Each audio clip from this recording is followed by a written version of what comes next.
Hi എല്ലാവർക്കും എൻ്റെ ചാനലിലേക്ക് സ്വാഗതം. അപ്പം നമ്മൾ ഇന്ന് ഉണ്ടാക്കുന്നത് നല്ല സൂപ്പർ ടേസ്റ്റി ആയിട്ടുള്ള സ്പെഷ്യൽ ആയിട്ടുള്ള എന്നാൽ നമുക്കധികം പരിചയമില്ലാത്ത ഒരു റെസിപ്പിയാണ്. അപ്പം ഞാനിവിടെ ഒരു കപ്പ് കടലപ്പൊടിയാണ് എടുത്തിട്ടുള്ളത്, ബേസൻ ഫ്ലോർ. അതിനുശേഷം ഞാനിതിലേക്ക് ഒരു 1/4 ടീസ്പൂൺ മഞ്ഞൾപ്പൊടി, ഒരു 1/4 ടീസ്പൂൺ അയമോദകം ചേർത്തിട്ടുണ്ട്. ഇനി അതിൽ നമുക്ക് ആവശ്യത്തിന് ഉപ്പ് ചേർക്കാം. ഇതെല്ലാം കൂടി നമുക്ക് നന്നായിട്ട് ഒന്ന് മിക്സ് ചെയ്യുക ആദ്യം തന്നെ. അതിനുശേഷം നമുക്ക് വെള്ളമൊഴിച്ച് കുറച്ചായിട്ട് വെള്ളം ഒഴിച്ചിട്ട് നല്ലൊരു ബാറ്റർ തയ്യാറാക്കാം. ദോശമാവിൻ്റെ ആ ഒരു രീതിയിലുള്ള നല്ലൊരു ബാറ്ററാണ് വേണ്ടത്. കുറച്ച് വെള്ളം ഒഴിച്ചിട്ട് നമുക്ക് തയ്യാറാക്കാം. അങ്ങനെ കൂടുതൽ വെള്ളം ഒന്നിച്ച് ഒഴിച്ച് കഴിഞ്ഞാൽ ചിലപ്പോൾ അത് ഭയങ്കര ലൂസായിട്ട് പോകും. അപ്പോൾ ഇത് നോക്കി നമുക്ക് വെള്ളം ഒഴിച്ച് മിക്സ് ചെയ്തിട്ട് ദോശമാവിനെക്കാട്ടിലും, അതായത് സാധാരണ നമ്മൾ പുളിച്ച ദോശ ഉണ്ടാക്കൂലേ, ആ മാവിനെക്കാട്ടിലും കുറച്ചുകൂടി ലൂസായിട്ടുള്ള മാവാണ് നമ്മൾ ഉണ്ടാക്കേണ്ടത്. അതിനുശേഷം നമുക്കിത് ഒരു അരമണിക്കൂർ നേരത്തേക്ക് മൂടി വെക്കാം. അരമണിക്കൂർ കഴിഞ്ഞിട്ടുണ്ട്.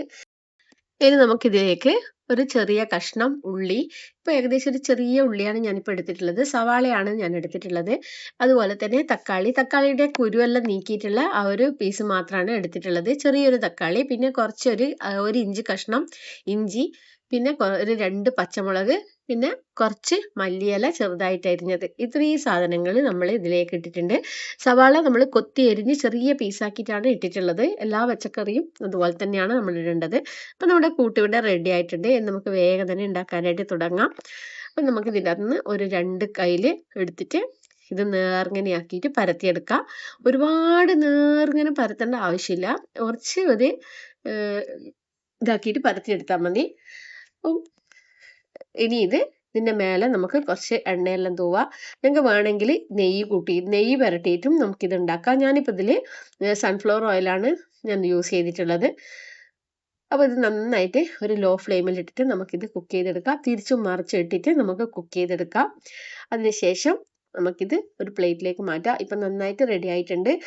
രണ്ട് സൈഡും നന്നായിട്ട് മുരിഞ്ഞിട്ടുണ്ട്. അപ്പോൾ നമുക്കിത് ഒരു പ്ലേറ്റിലേക്ക് മാറ്റാം.